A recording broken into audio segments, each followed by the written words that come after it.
নমস্কার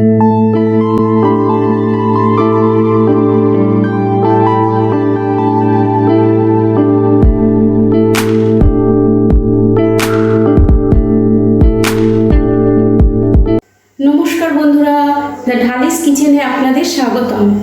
আজকে আমি তৈরি করব আলুর পরোটা। আর উপকরণ হিসাবে এখানে আমি কি নিয়েছি সেটা দেখিয়ে দেব। এখানে 2 কাপ ময়দা নিয়েছি, ময়দাটা চেলে নিয়েছি। সেদ্ধ করা 2টো আলু আছে, আদা আর রসুন কুচানো আছে, একটা পেঁয়াজ এখানে কুচি করে নিয়েছি। এখানে ম্যাগি মশলা আছে, ধনেপাতা কুচি আছে, রিফাইন তেল আর 2টো কাঁচা লঙ্কা কুচি করে রাখা আছে। ধনের গুঁড়ো, জিরের গুঁড়ো, লঙ্কার গুঁড়ো, লবণ, হলুদ।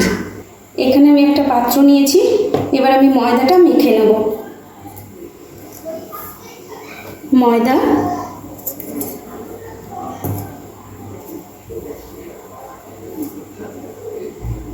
লবণ,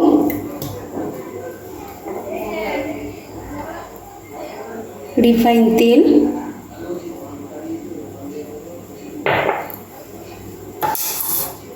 ভালো করে এটাকে মিক্সড করে নেব।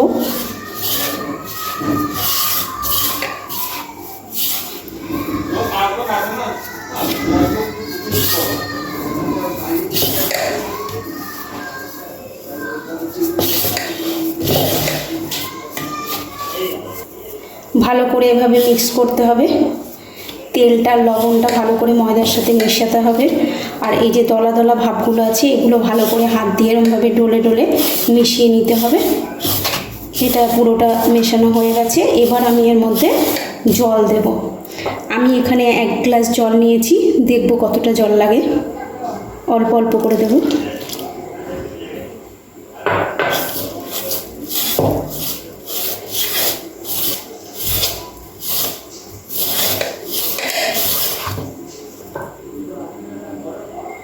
আর একটু জল দিলাম। এখনো পর্যন্ত মাখা হয়নি, তার মানে আরেকটু জল লাগবে। আরেকটু জল দিয়ে দিলাম।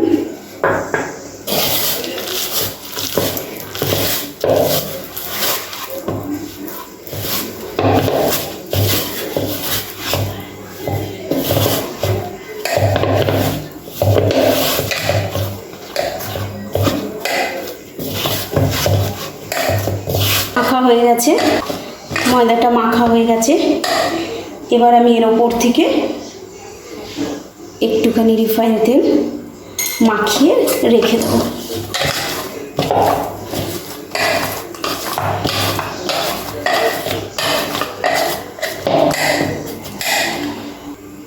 এবার আমি আলুটা মেখে নেব, যেটা পরোটার ভিতরে পুর দেওয়া হবে। আলুটাকে ভালো করে মেখে নিতে হবে যেন গোটা গোটা না থাকে।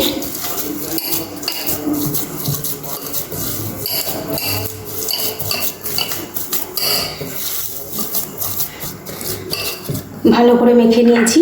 এবার আমি এর মধ্যে দেব পেঁয়াজ,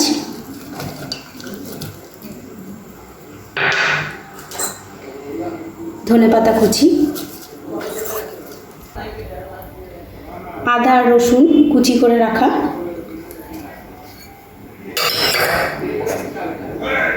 কাঁচা লঙ্কা কুচি,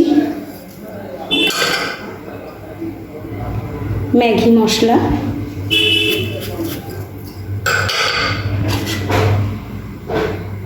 জিরের গুঁড়ো, ধনের গুঁড়ো, লঙ্কার গুঁড়ো, হলুদ গুঁড়ো আর লবণ।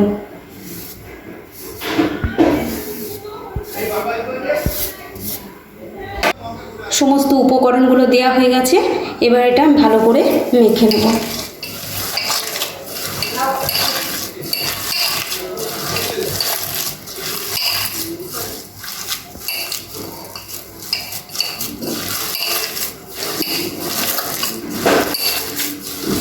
পুরটা তৈরি হয়ে গেছে। এবার এটা গোল্লা করে করে রেখে দেবো।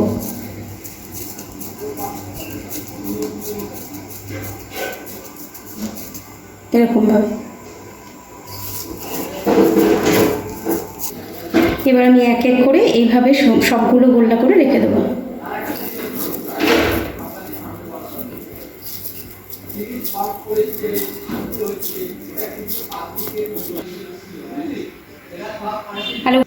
আলুর যে পুরটা সব গোল্লা গোল্লা করে এভাবে রেখে দিয়েছি। একই রকমভাবে এবার ময়দাটাকেও আমি গোল গোল করে ওর মধ্যে রেখে দেবো।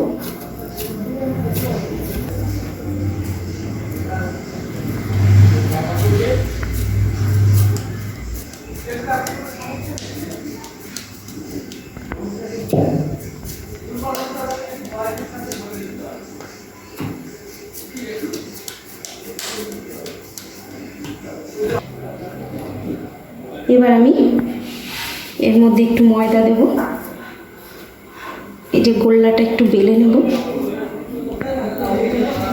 এরকম করে একটু হালকা লুচির মতন একটু বেলে নেব, কারণ এর ভেতরে পুরটা যাতে দেওয়া যায় সেরকমভাবে।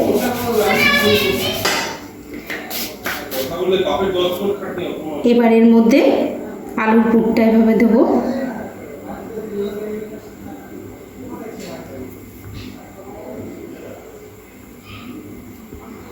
দিয়ে এরকমভাবে মুড়িয়ে বাদবাকি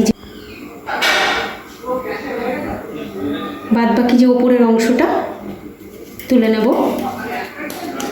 নিয়ে এবার এটা বেলে নেব।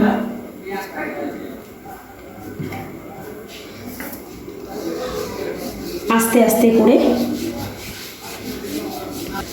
আস্তে করে সুন্দর করে এটা বেলে নেব।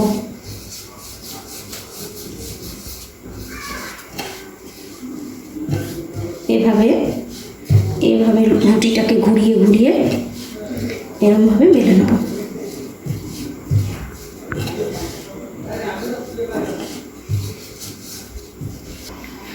একটা বেলা হয়ে গেছে, এটা রেখে দেবো তুলে। পরেরটা আবার এইভাবেই বেলে নেব। এইভাবে আমি এবার সবকটা পরোটা বেলে নেব।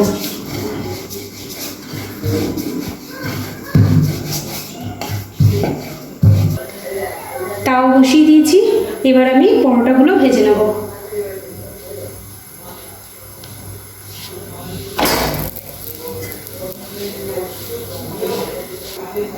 এক পিঠ ভালো করে সেঁকে নিয়ে উল্টে দেবো আরেক পিঠ সেঁকার জন্য।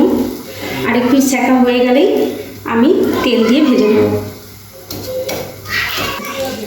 আরেক পিঠ সেঁকা হয়ে গেছে, উল্টে দেবো। এবার তেলটাকে এইভাবে নিয়ে এরকমভাবে সাইড দিয়ে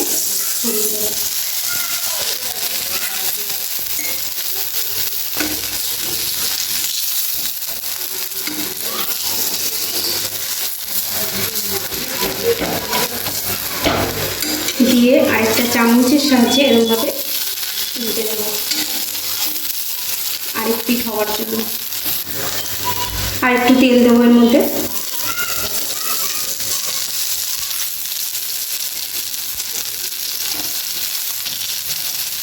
ভালো করে ভেজে নিতে হবে।